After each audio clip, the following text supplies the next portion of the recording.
নমস্কার বন্ধুরা, মাধবী village food ব্লগে তোমাদের সবাইকে স্বাগত। আর নিরামিষ রেসিপি করব, সয়াবিন আলুর তরকারি। এই যে লঙ্কাটা একটু হালকা করে ভেজে নেব। কড়াই গরম হয়ে গেছে, তেল দিয়ে দিচ্ছি।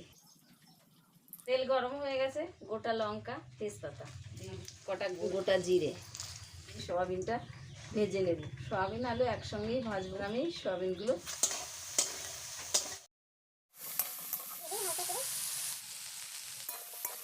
লঙ্কা, জিরে, তেজপাতা আদা ভাজা করে নিয়ে গরম জলটা দিলে খুব সুন্দর হয় তরকারিটা।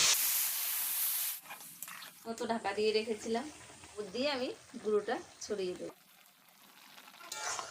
একটু ধনে পাতা ছড়িয়ে দিচ্ছি। পাত্র কোথায়?